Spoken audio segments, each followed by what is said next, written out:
John, Eric. what do you know about the pop metal masterpieces of the mid-1980s? What the hell is a pop metal masterpiece?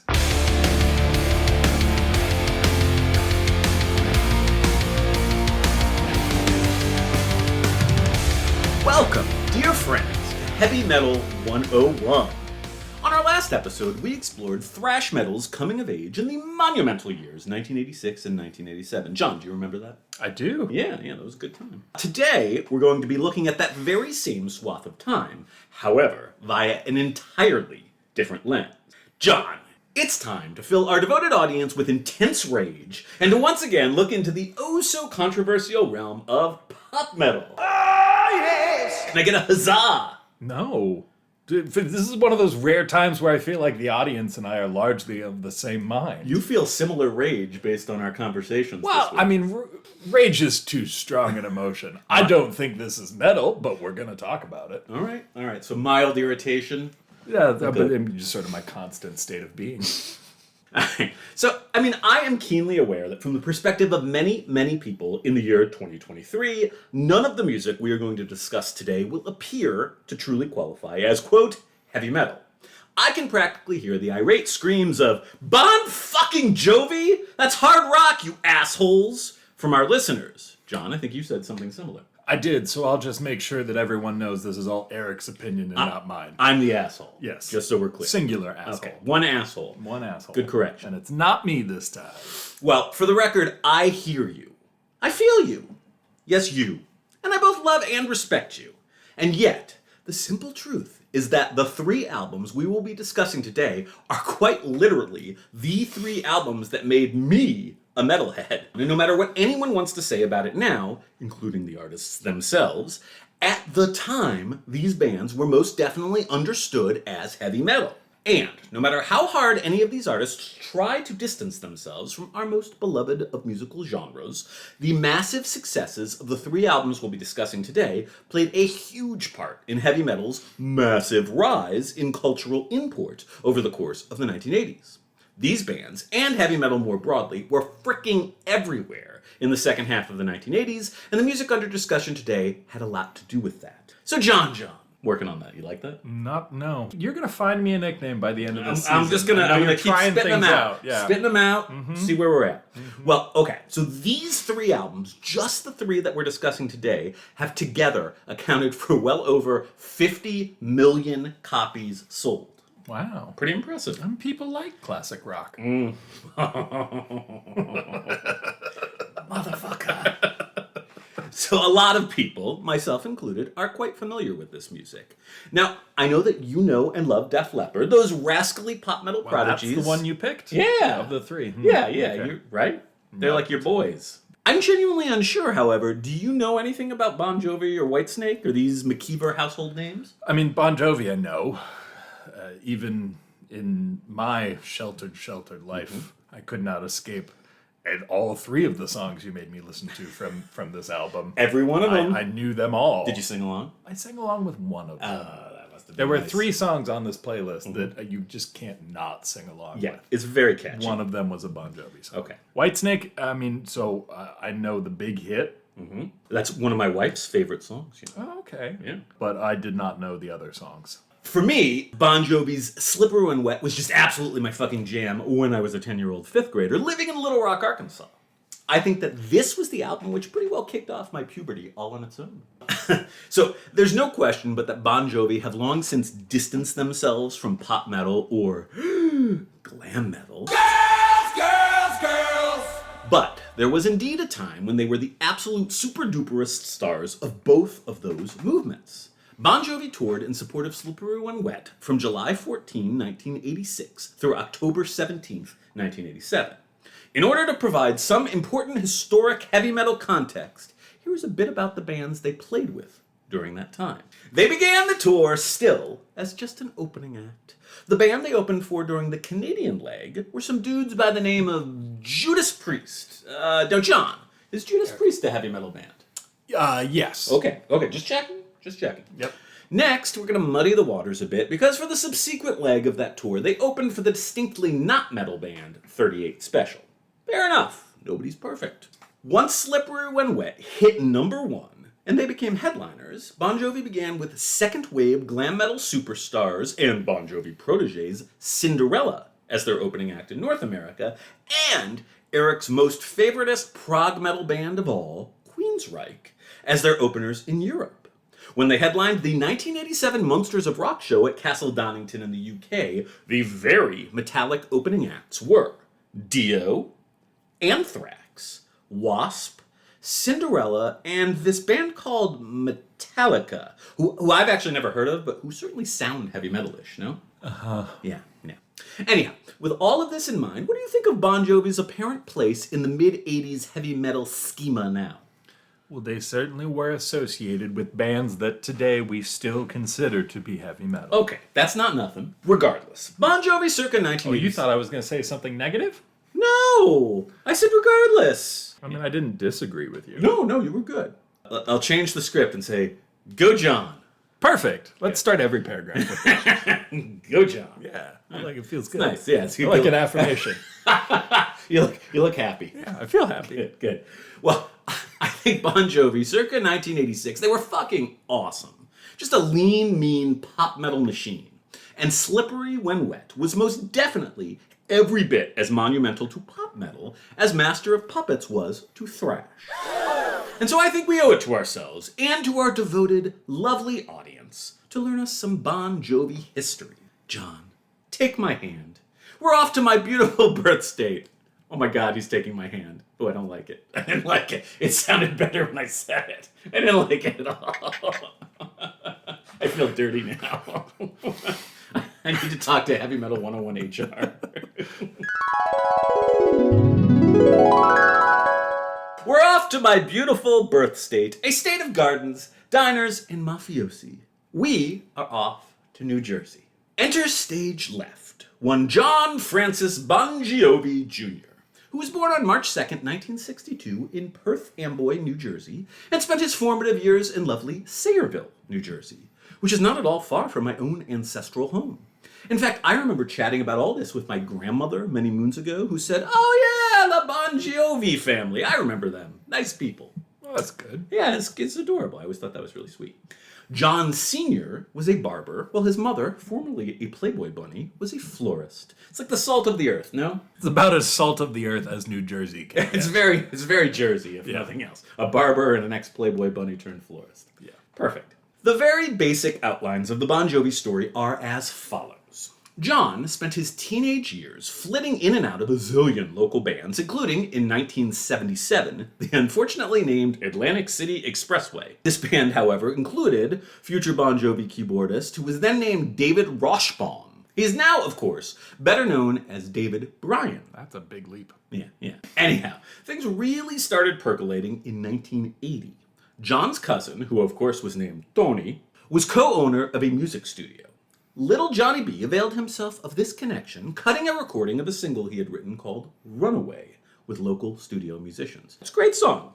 It would eventually become something of a local sensation when John re-recorded it in 1982 with the group he dubbed the All-Star Review, which is another shitty name. Not great, yeah. So far, 0 for 2. As the story goes, Runaway won a local radio contest in 1983 and became a regional summer hit that year.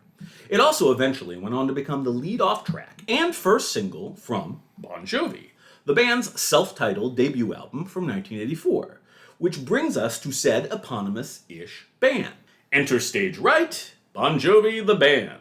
The success of the song Runaway got John signed to Mercury Records, and he proceeded to put a band together, which consisted of our good pal David Bryan on keyboards, a bassist named Alec John Such, and a drummer named Tico Torres.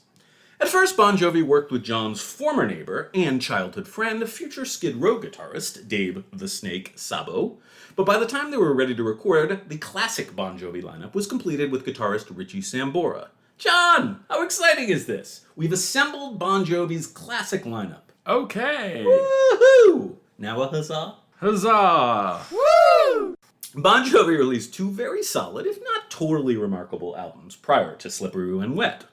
The self-titled debut was released on January 23rd, 1984, and it managed to crack the Billboard Top 200, peaking at number 43 on the strength of some very good, though not yet perfectly polished, blue-collar pop metal tunes. It really is a perfectly swell pop metal album, though probably the most fascinating thing about it is that it rather confusingly contains a song called Shot Through the Heart.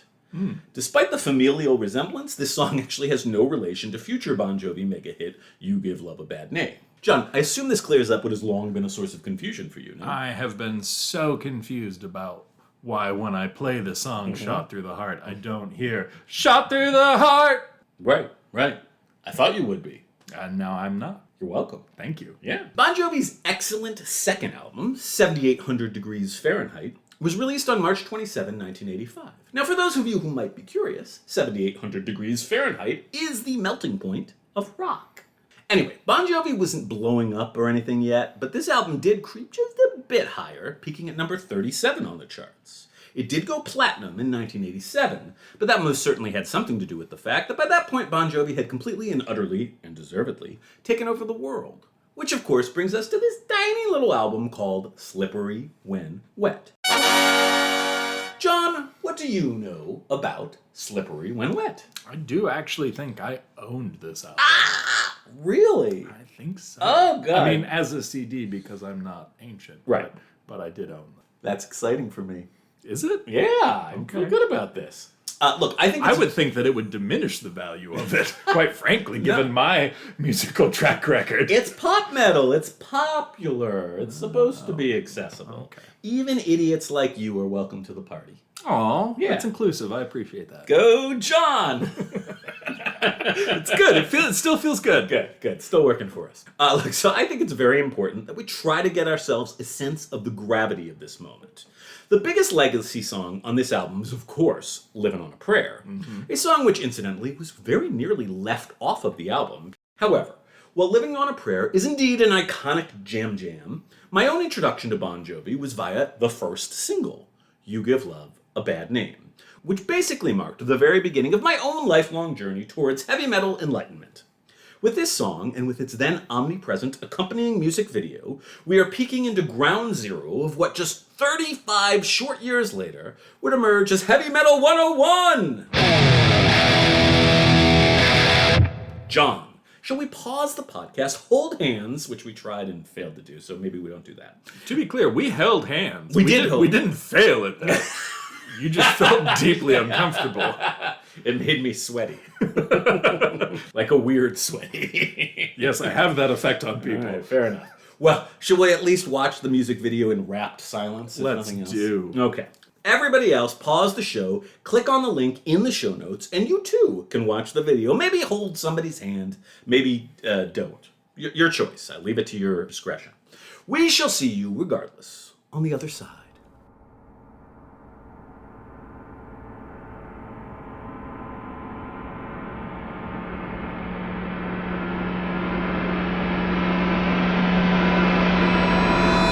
John, you've now experienced what it would have been like to peek into a window directly into the soul of 10-year-old Eric. How do you feel? It was a lot less masturbating than I was expecting. That's fair. You Give Love a Bad Name was the first single released from Slippery When Wet on July 23rd of 1986, which is about 1 month prior to the release of the album. It hit number 1 on the Billboard Hot 100 chart on November 29th of 1986. Bon Jovi's first, but certainly not last, number 1 hit. This is one of 4 songs on the album featuring a co-write, along with principal songwriters Richie Sambora and John Bon Jovi, from Bon Jovi's not-so-secret weapon, songwriter Desmond Child. For the record, the other 3 Child co-writes include a wee little ditty called Livin' on a Prayer, and 2 comparably less known but great tunes, Without Love and I'd Die for You, the latter of which, incidentally, was my favorite song when I was a 10-year-old budding pop metalhead. John, he's come up once or twice previously on this show. Do you know anything about Desmond Child? Nope. Yeah, didn't think so. Shall I tell you? Sure. Oh, good. Child briefly had an R&B group called Desmond Child and Rouge back in the 70s, but really spent his career as like a song doctor type, writing or co-writing hits for a vast assortment of artists, starting with Kiss's I Was Made for Loving You in 1979. Yay! For a time, he was particularly closely associated with glam and pop metal, and he helped a lot of older bands like Aerosmith, Kiss, and Alice Cooper to find their 80s pop metal groove. Okay, back to Bon Jovi. What do you think of the video? I mean, sure. It's fun. Yeah. It's like you're at a concert, but you're like really close. You see the band real well, the explosions, the sound is good. Yeah. There were boobs at one point. Yeah. Yeah, boobs are good. Sure. Yeah. Okay.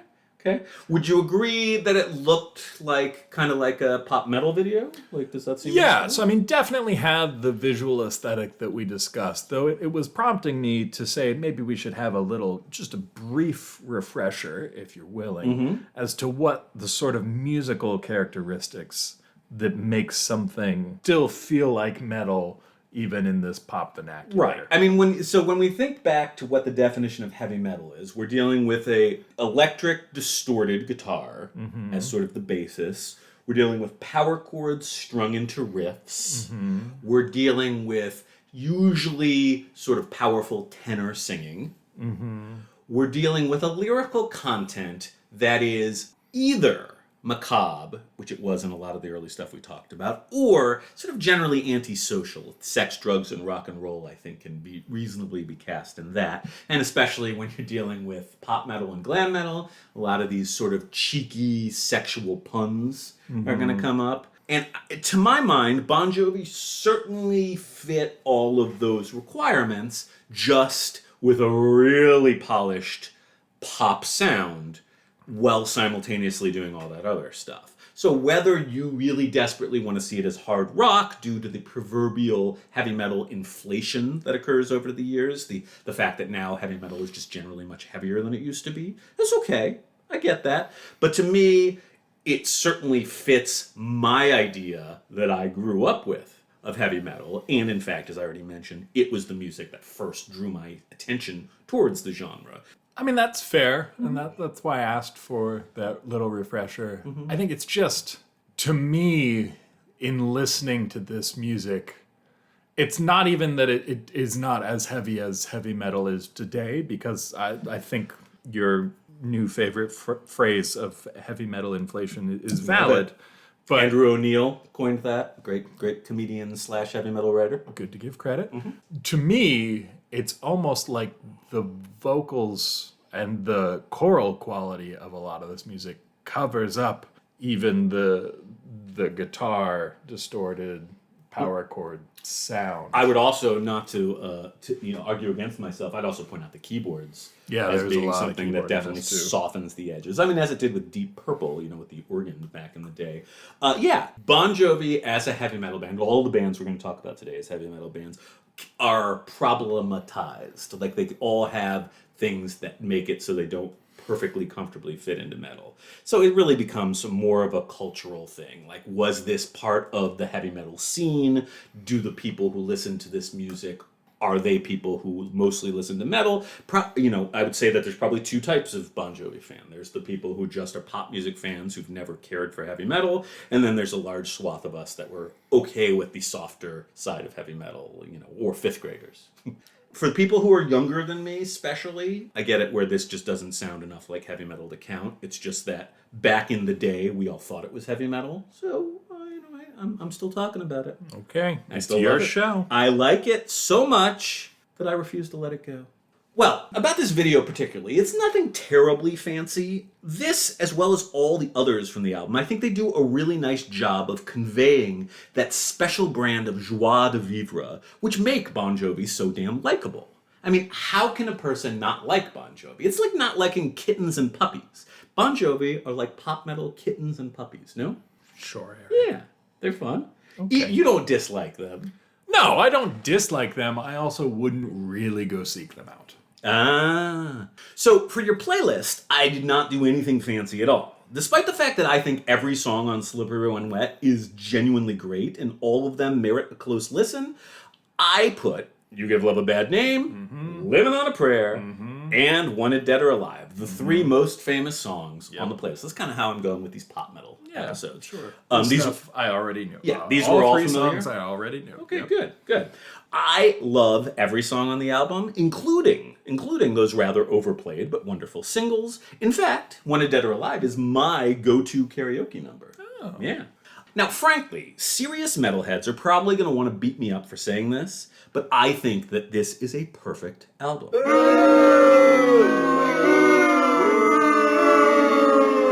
In pop metal circles, the only albums that come close are Van Halen's 1984 and Guns N' Roses' Appetite for Destruction. Are we going to talk about them? Yeah.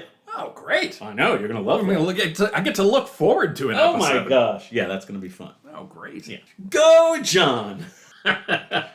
This episode is looking up. We're having such a fun time.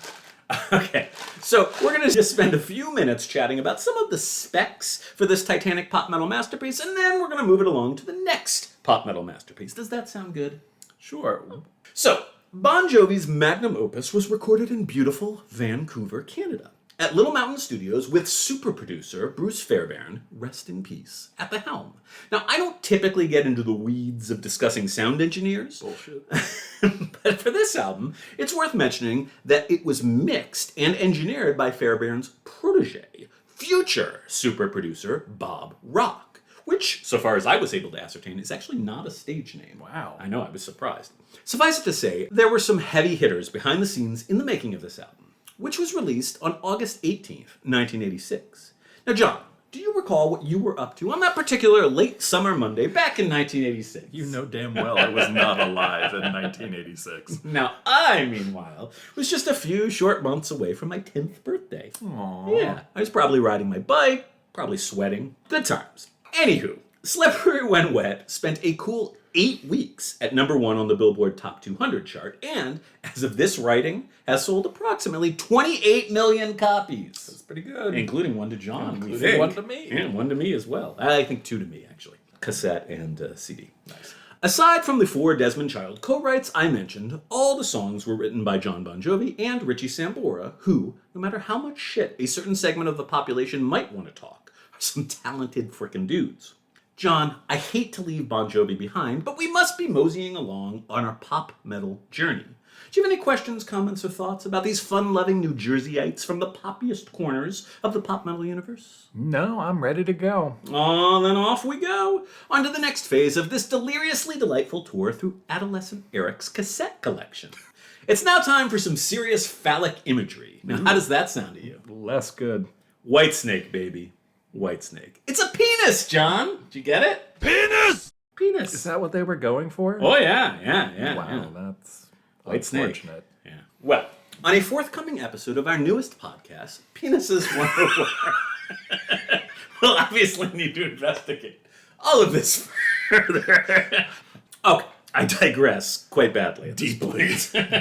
Very far afield. So, Whitesnake and David Coverdale, who for all intents and purposes is Whitesnake, they just happen to always put me in a terribly cheeky mood. Shall we move this along and actually talk about some music? Yes, please. Alrighty. So I fucking loved Whitesnake. I, like many, many others, if album sales are any indication, was absolutely obsessed with the self-titled album from 1987. And like many an American adolescent in the 1980s, I was absolutely shocked back in the day upon discovering that this band already had a vast back catalog, 7 albums deep, when they unleashed said self-titled pop metal masterpiece upon the masses. It was unusual to be 7 albums deep before getting to the one. The self-titled one? Yeah. Yeah, totally. Well, John, shall we go back in time and discuss the early history of Mr. David Coverdale and his Whitesnake? This whole next 30 minutes just gonna be penis jokes? Maybe 1 or 2 more at most. Okay. Now, for this one, I'm definitely going to need some of your patented time travel noises.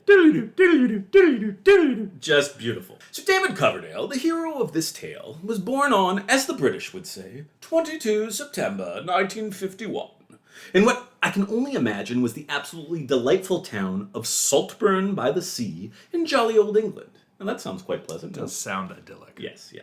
Coverdale was already singing professionally by the age of 14, but his big break came in 1973, when he happened upon an article in the weekly British music magazine Melody Maker mentioning that the band Deep Purple would soon be holding auditions to replace iconic Mark II singer Ian Gillan. Coverdale got the gig, and Mark III Deep Purple released an excellent first album featuring Coverdale's vocals, Burn, on February 15th, 1974. So, John, are you a big Mark III Deep Purple guy? I think you should be really, really proud that I remembered that you labeled the Deep Purple bands as marks. Oh, good, good. This is not my innovation, but rather a convention, but still. You know, fuck convention.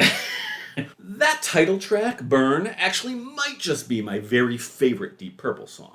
The whole album is actually pretty awesome, but things started to fall apart pretty quickly with its much less hard-rocking follow-up, Stormbringer, which was released on November of 1974. After that album, guitarist Ritchie Blackmore left to focus on his new band, Rainbow, and Mark III mutated into the incredibly... Rainbow. Yeah, you remember I Rainbow. remember Rainbow. It's all good. So see how everything's connected? The webs. Just spinning webs. Mark III mutated into the incredibly short-lived Mark IV, with Tommy Bolin taking over on guitar for 1975's very unpleasantly titled Come Taste the Band. This would be Deep Purple's final album prior to a Mark II reunion nearly 10 years later. So, David Coverdale now found himself all footloose and fancy-free come 1976. It's the most positive way to say unemployed I've ever heard. And he briefly pursued a solo career, releasing a first album titled Dun Dun Dun Whitesnake, in collaboration with future Whitesnake guitarist Mickey Moody in February of 1977. He released one more solo album in 1978, but was already putting together the band called Whitesnake by that time. The band released a first EP, the very, very not heavy metal Snakebite, on June 2nd, 1978, and a rootsy, soulful British blues rock band was off and running. I'm not going to spend any more time on this early history of Whitesnake, except to say that they were always really successful in Europe and Asia, and always relatively unknown in the US. And that over the course of Whitesnake's early career, a number of other Deep Purple alums and associated musicians did some amount of time in the band. Now, John, this is a lot of information. Are you, adrift and overwhelmed? I have fully tuned out the last 10 or so minutes. Okay, I swear to you, I'm about to get to the heavy metal portion of this discussion. Whitesnake's backstory really is shockingly dense, and I remember being wildly confused when I first dug into their back catalog as a kid and picked up the album Live in the Heart of the City, which was from 1980. Now, this was profoundly not metal, but it definitely grew on me. Early Whitesnake is really quite good, even if it has little familial resemblance to the music we more usually discuss on this podcast. This sounds like an oral version of Stockholm Syndrome. Things, however, began to take a turn for the band in late 1983. They recorded the tastefully titled Slide It In the midst of some serious lineup changes. First off, bombastic drummer Cozy Powell replaced Ian Pace, nay of Deep Purple. Guitarist Mickey Moody did complete the recording, but then decided to leave the band shortly thereafter. As such, when Whitesnake's American label, Geffen, demanded a remix that would be better suited to American tastes, a new guitarist, former Thin Lizzy shredder John Sykes, was brought in to record all new guitar parts for the US version.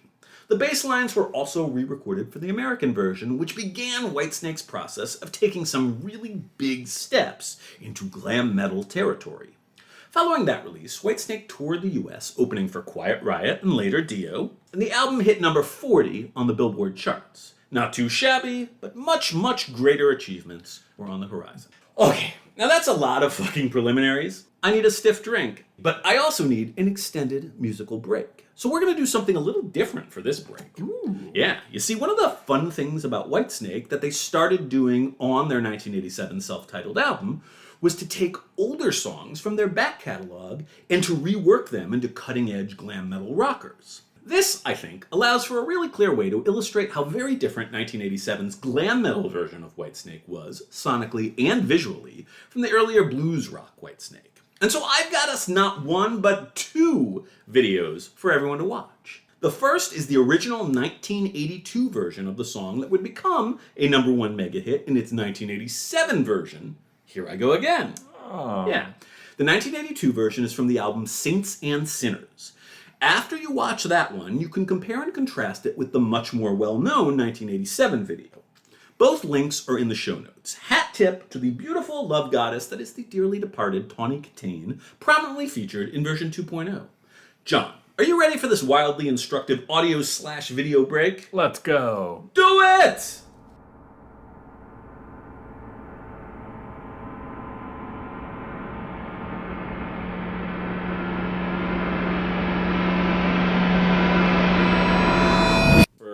a fucking Ozempic commercial or something, but like... Well, it kind of makes sense. It's like, here I go again. Yeah. I still got it. Uh-huh. I may be old and firm. Fuck. All right, John. What have you learned, Dorothy? What have I learned? Yeah, what have you learned? There's certainly two very different presentations of the same sentence. Yeah. Yes. Basically. Yeah. Okay. We're honest about the lyrical content of this song. 2 sentences. Here I go again on my own. Like here I go again. Hobo. Yeah, okay. So that's the first thing we should talk about. And thank you for being clear in your diction. Yes. In listening to it, I was unclear what that third letter in that word was. Right. And then in the second revised version, it's drifter, which makes it clear what the word was in the first round. I will tell you right now that the reason that it was changed was because David Coverdale was concerned about the potential ambiguity of the third letter. I'm glad that he made it clearer. I wondered actually in listening to it without any knowledge if it was changed specifically for that word. Yes, although I also do think the word hobo is pretty old-fashioned and kind of like antiquated, whereas the word drifter you do sort of picture someone like sitting on a train car with like a stick over their shoulder with a bag tied like to the end with a piece kerchief. Of wheat sticking out of their mouth. Like it's not state of the art. It's not very heavy metal. Right. Drifter though, fucking metal as shit. Metal as shit. Drifters are just satanic serial killers. Every one of them. Wow. Yeah. Sorry to the drifter community listening to this podcast. All right, let me apologize now to our drifter fan base.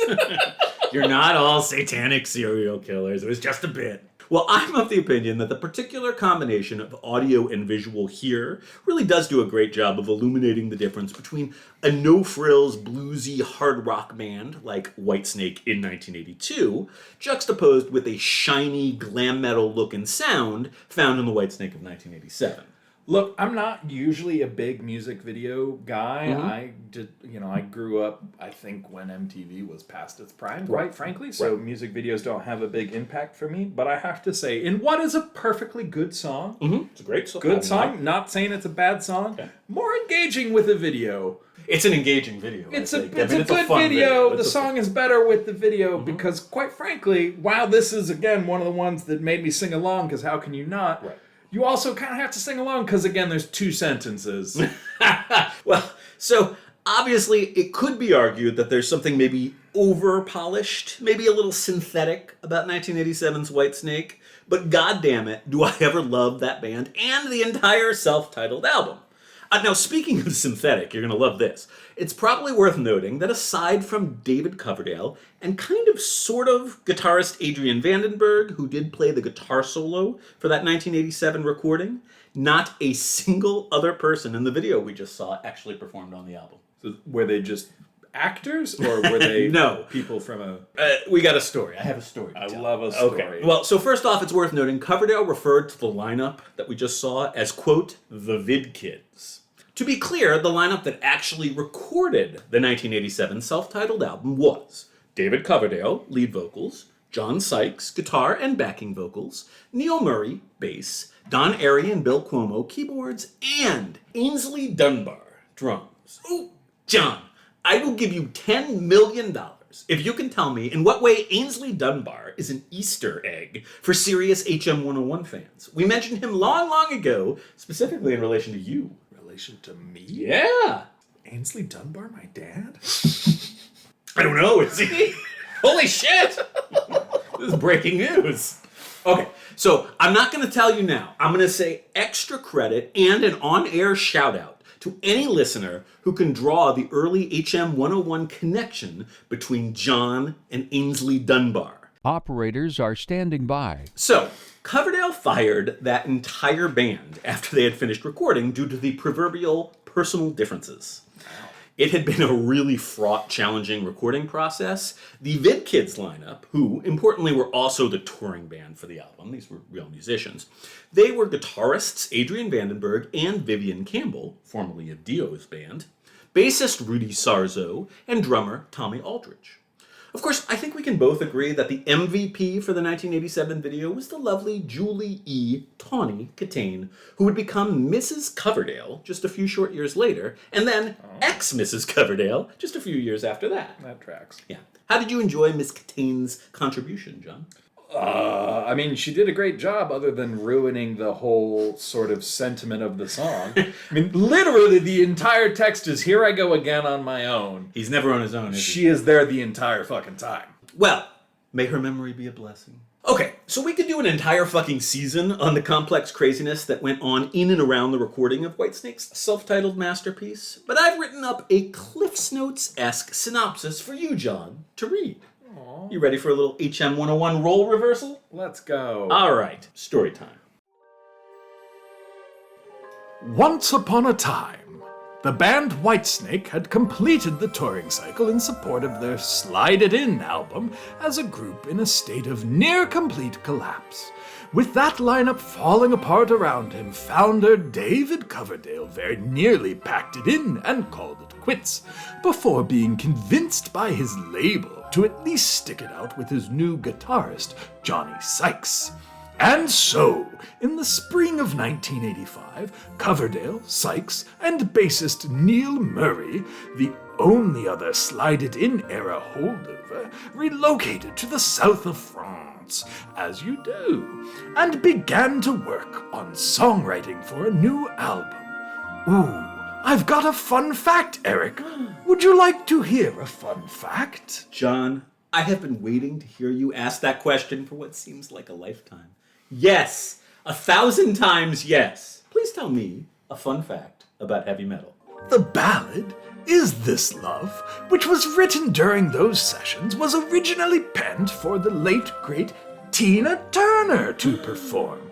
When label head David Geffen heard the song, he decided that Whitesnake should hold on to it, and indeed became a massive hit for the band. Well, gosh, that indeed is a fun fact. R.I.P. Tina. We love you forever. Thanks for sharing that, John. You're welcome. Continuing on, the trio eventually left the paradise that was the south of France and relocated to the hell pit that is Los Angeles in order to find a new drummer. Eventually, they hired my favorite drummer in the world, the great Ainsley Dunbar. With the lineup now complete, the band headed to a familiar location, Little Mountain Studios in Vancouver. Now, John, was that the very same studio where Bon Jovi recorded Slippery When Wet? It sure was, Eric, and although the album was produced by Mike Stone and Keith Olsen, Bob Rock does once again make a cameo. It was Rock who worked, uncredited, with guitarist John Sykes to develop his guitar tone for the album. However, all was not sunshine, roses, and poutine in Canada. While the band worked on the recording, Coverdale was struck down by an intense sinus infection, which eventually resulted in surgery and a lengthy period of vocal rehabilitation. By the time Coverdale was ready to record the vocals, relationships in the band had soured, and this was when he decided to fire his new band. Very wise. You know, in my experience, an artistic genius like David Coverdale, or myself, is best served by not getting too attached to the help. That said, John, you did a beautiful job conveying the high-wire international intrigue that was the writing and recording process for this album. Okay, so I'll take it from here. Let's talk about how the world, and Eric in particular, would never quite be the same after Whitesnake's self-titled album finally dropped, a rocky and complicated 3 years after its predecessor. Jesus. Yeah. Whitesnake, the album, was released in Europe on March 31st, 1987, and in the US 1 week later on April 7th. Interestingly, in Europe, it was released under the title 1987, and that version had 2 extra songs. Regardless, this thing took off like a rocket. There were 5 singles: Still of the Night, Here I Go Again, Is This Love, Gimme All Your Love, and Crying in the Rain. As previously mentioned, Here I Go Again made it all the way to number 1, while Is This Love made it to number 2, as the mega hit Faith by George Michael kept it out of the number 1 slot. John, I included all of these except for Give Me All Your Love, which incidentally is a great song, and Is This Love, which is a very nice pop tune, but vibes more like a Tina Turner ballad than a pop metal song to me, so I didn't think you needed to hear it on your playlist. What did you think of these delectable Whitesnake morsels? Huh? You don't like Crying in the Rain? Not particularly. Oh my God. I didn't think any of these songs were bad. Yeah. None of these songs gave me the sort of visceral hatred reaction that some of the things you've made me listen to have. But again, I wouldn't go seek any of these out except for maybe Here I Go Again. What about David Coverdale's voice? Doesn't he have some great fucking pipes? You don't like his voice? I don't dislike his voice. His music just doesn't. This is not my cup of tea. All right. For the record, I very nearly used the song Crying in the Rain on our blues episode last season because I think it's an absolutely perfect example of the blues metal subgenre. It's actually yet another re-record from Saints and Sinners. The other two songs, of course, they are Stone classics. Just great, great fucking songs. You didn't love Still of the Night? No. God bless. Okay, well, so between radio and MTV Play, Whitesnake were absolutely everywhere. And while they didn't manage quite Bon Jovi level business, Whitesnake made it to number 2 on the Billboard Top 200. Michael Jackson's Bad helped to ensure it wouldn't quite make it all the way to the top of the charts. And it eventually was certified 8 times platinum and sold well over 9 million copies worldwide. Big money, no whammy. Okay, so John, what do you think? Shall we pause this recording and watch all 3 videos they shot for the album, which included Tawny Katane in slow motion? Or shall we move this wild and woolly carousel along? Let's keep going. I don't really want to spend any more time watching videos with you. After the hand-holding incident, I'm okay with that. All right, let's move this along. Johnny M., my boon companion. I've got a confession to make. Okay. Yeah, actually I have a couple of confessions to make. Oh no. You know I'm not ordained, right? Now, first off, I really, honestly, had not intended to cover Def Leppard's Hysteria on Heavy Metal 101. We spent a lot of time on Def Leppard in season number 2, despite the fact that the band doesn't much like being associated with heavy metal, and the fact that most metalheads have long since turned their backs on Def Leppard. And frankly, much as I appreciate their first 2 albums, and particularly High and Dry, I don't even like Def Leppard all that much. Yet here we are, John. What the fuck is wrong with me? I don't know. You write this. I have no say in what we discuss. If you find this problematic, we do not have to proceed. We can stop right now and call it an episode. I don't think we can do that. I can't do that! Okay. Yeah. Okay, the second part of my confession is that in recent years, you know this, I've spent a ton of time sort of reevaluating all of like heavy metal classics. I am familiar with how you spend your time. Yes, yeah. While doing that, I entirely skipped Hysteria.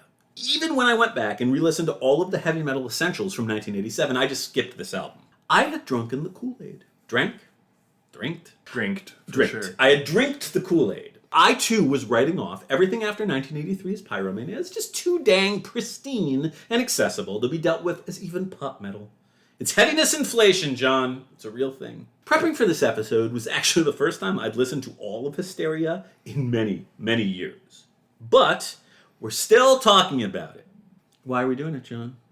I don't know. Because we must!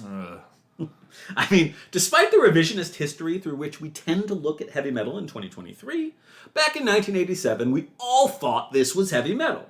The 7 music videos from this album were absolute mainstays on the Headbangers Ball, and no less than Bon Jovi's Slippery When Wet, Def Leppard's Hysteria was a huge gateway album for me personally, and I'm sure many, many others, into the wonderful world of heavy metal.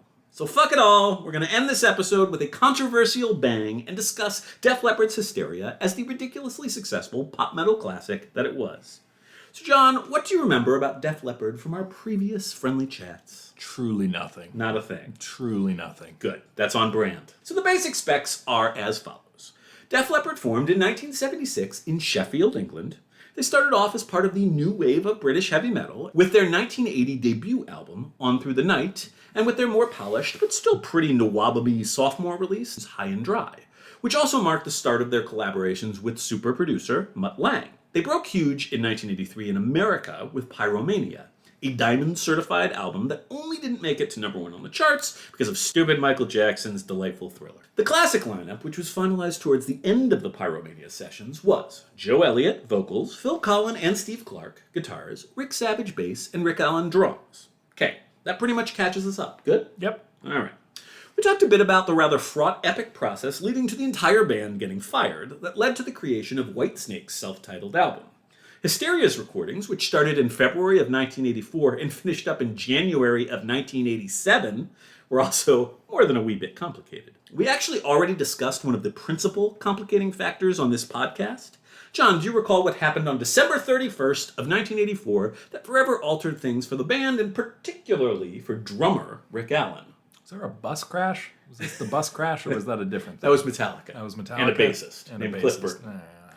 It was a crash, though. It was an automobile crash. It was okay. Yeah. There was a vehicular accident. Well, what we discussed was how a car accident on that New Year's Eve led to the amputation of Rick Allen's arm. Does that sound vaguely familiar? It'd be difficult for a drummer. You would think, right? So otherwise, Def Leppard, they were on the top of the world with Pyromania, huge album, Well, biggest number 2 in the world. Wow. Jackson! Still, despite the challenges and delays it would entail, the band chose to stick with Allen after the loss of his arm as he learned to play a new modified MIDI kit that would allow him to continue to drum with one arm. That's good. Yeah, right. That's the right thing to do. Some I good appreciate blokes. that. Yeah. So I have to ask then, would you stick with me after some sort of massive traumatic accident like this, or would you just move on? I mean, let's put it this way. If you lost an arm, Right. and for some reason that meant that it was up to me to write and produce Heavy Metal 101, the show would fully stop. I would so love to hear an episode solely written and recorded by John. All right. Anyhow, further fun-filled delays were still on the horizon for Def Leppard. Mutt Lang actually managed to get himself into his own auto accident, and Joe Elliott eventually came down with the frickin' mumps in 1986. The mumps? The mumps. What the hell is the mumps? It's like a disease that everyone gets vaccinated Right, for. as a baby. I don't know, as it's an English. infant. I don't know what the English were doing back then. It seems quite clear to me that God did not want Def Leppard to finish this album, no? I mean, can you blame him? I mean, it's not the best album. But darn it all, on August 3rd, 1987, more than 3 years after starting their recording process, sweet bouncing baby Hysteria was born into this world. John, I gave you 3 songs to mull over: Animal, Pour Some Sugar on Me, and the title track. Whatever did you think of this particularly popular subsection of Hysteria? I did not care for Animal or Hysteria really at all. Those were my 2 least favorite of the songs you made me listen to entirely for this episode. Okay. I mean, Pour Some Sugar on Me is a classic. It's pretty undeniable, right? It's a classic. Yeah, it's a great. And it's got a pretty great just sort of like groove that it falls into. So is this the song you felt was really a metal This song? felt like, yeah. Okay. It's just, I mean, it's just sort of got this sound and this Scream along chorus. funk to it that I was like, Ah. yeah, all right, I can get behind this. It's a great song. I love Pour Some Sugar on Me. I remember it vividly as like a gateway to metal. It's one of my favorite songs when I was a wee lad. Look, this album is very fucking polished. It's like gleaming, shiny, slick. Perhaps to a fault. Though in 1987, this was the state of the art.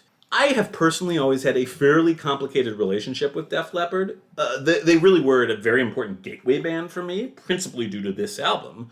But unlike Bon Jovi or Whitesnake, they were never among my very favorite bands. I don't hate Hysteria, but upon re-listening to it prior to this episode, I was mostly left lukewarm. The less familiar non-single songs, which make up literally the entire second side other than the title track, are all actually pretty lame.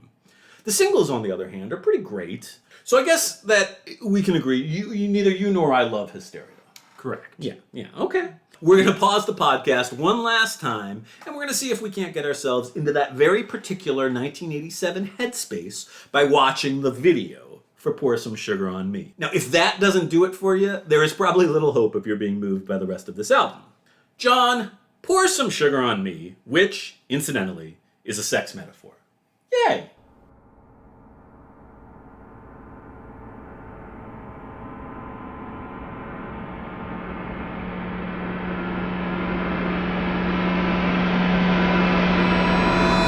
John, what did you think of that audiovisual experience? I mean, you know, You had fun. It's fine. Yeah. You seemed like you were in a good mood while we watched that. Sure, they seemed happy. You liked? What about the intro? The intro was fun, like dramatic with all the like. Well, I mean, we did point out that it's different from how the song starts. Yeah. Like on the album. So Right. that's interesting, I guess. I used to work for IATSE, so I appreciate seeing the kind of a load-in of a show sort of Yeah, thing. very a little behind the scenes kind of feeling. I mean, they all seemed like they were having a good time. They seemed like happy people, and there were some bad hair choices. Bad haircuts, but good times. Yeah. Yeah, all right, fair enough. I think that could be a solid metal history book title. Bad haircuts, good times. I'm going to keep that one in my back pocket. That's what I'm going to do. So I have this very distinct recollection of watching this video when I was around 11. That's great. I don't remember shit from that Yeah, age. I very vividly remember this. And thinking to myself, wow, like these are the guys that girls find most desirable in like all the world. That's what you thought? That was your takeaway. That was I remember looking at Joe Elliott and thinking to myself, because he's not objectively extraordinarily good looking. Like he's not an ugly guy or anything, but whatever. He's not David Coverdale. David Coverdale, I think, is a very handsome man. Anyway, long story short, this was very moving to me. The fact that this is what gets you girls. Like I said, I think this is around the time I was like helped through puberty by heavy metal. But I mean, the upshot of this is that 11-year-old Eric was already contemplating how this music might someday get him laid. Yeah, which I think was pretty smart. Okay. This is good stuff. So, I should probably say that, perhaps unsurprisingly, our good pals at Rolling Stone magazine, who pissed all over so much of the best metal we have previously discussed, they absolutely loved this album. Did they? They did. Wow. Not a great track record. Not a great track record, no. Interestingly, the original Rolling Stone review was penned by none other than MTV News icon Kurt Loder, who, among other things, wrote that, quote, "Every track sparkles and burns." A weird thing to say. It's very poetic. Would you agree that every track that you heard sparkled and burned? No. You don't think there was sparkling and burning? I don't know that I would describe any of this music as sparkling. What about burning? Some of it burned. All right, so I agree. Some of it burns. The public apparently agreed that every track indeed both sparkled and burned, because aside from hitting number one in both the US and UK, Hysteria also hit number one in Australia, Finland, Norway, and New Zealand. In your ancestral home of Japan, it made it to number 12. I think it's fair to say that Hysteria made some waves, no? I mean, clearly people liked it. People liked it. Like its predecessor, Hysteria has been diamond certified. But while Pyromania has sold but a paltry 12.1 million copies, current estimates have Hysteria having sold over 25 million copies, which is a lot, right? That's crazy. Yeah. So while Eric and John don't love Hysteria, apparently everyone else in the world does. I guess we don't know things. Well, we know I don't know things. You definitely don't know But things. I would also- expect more from me. I just, I don't trust people. Yeah. So, I mean, there are those who would suggest that the fact that it sold so many copies is indicative of the fact that it's not good. I don't buy that's into a that. stupid argument. I think that's a stupid argument as well. I don't agree with that assessment either. Suffice it to say that just because an album sells a lot of copies does not intrinsically mean it is awesome. Fair. Okay, good. I think that just about wraps things up. John, did you have fun today? It's so much fun today. I also had fun today. I mean, Bon Jovi, Whitesnake, go John. Yeah. We got to talk about David Coverdale's penis. That part I didn't like. Fair enough. If that's not fun, I just don't know what fun is. And for what I really and truly believe should be the last time on this podcast, we talked about Def Leppard. We're done. No more Def Leppard. Eric, No more. I want you to look me in the eyes. If you don't ever want to talk about look at me in the eyes. Okay. If you don't ever want to talk about Def Leppard again, we never have to talk about Def Leppard again. Do you mean that? I mean that. Okay. I feel affected. I feel baptized in truth. Hopefully it will stick. I think it's time we remind our adoring fans of how they can help us to get the word out about the Heavy Metal 101 podcast.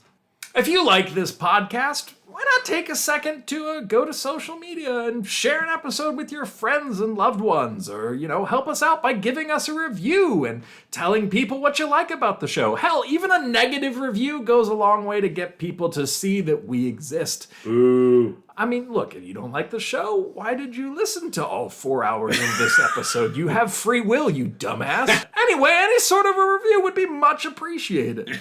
Additionally, we are always thrilled to hear from you, either via social media, where we can be found on Facebook, Twitter, Instagram, Threads, Hey, we are on Threads. We are on now. Threads, yeah. Of course, by the time this airs, Threads No will more fully Threads. be dead. Shoot us a thread or whatever. We don't know what it is. We're fucking old, okay? Speaking of being old, we're also kind of sort of on TikTok. Are we? Yeah, What yeah. do we do on TikTok? We don't do much. Are we dancing? I'm hoping at some point you will be dancing on TikTok. Oh, great. We've got a couple of my stupid promo videos on TikTok. I love the way you get to see an ad for an unaffiliated company at the end of those. I'm gonna see if maybe I can improve our TikTok media can't presence wait. at some point. Now, you can also reach us via email at heavymetal101podcast@gmail.com, or, God bless, you can leave us a derogatory, dirty voice message, which we will most definitely play on the show via our Spotify for Hey, let's not Podcasters promise pledge. that. I just want heavy breathing, dirty language. Anyhow, the link is in the show notes. Another day, another dollar. John, would you like to give any? You're making money? I'm gainfully employed. None of it comes from this fucking Okay, show. all right. Future season. Yes. Any parting words of wisdom for our tens of millions of beautiful, beautiful listeners? Don't stay up till 2 a.m. watching music videos. Sleep is important. Amen, sister.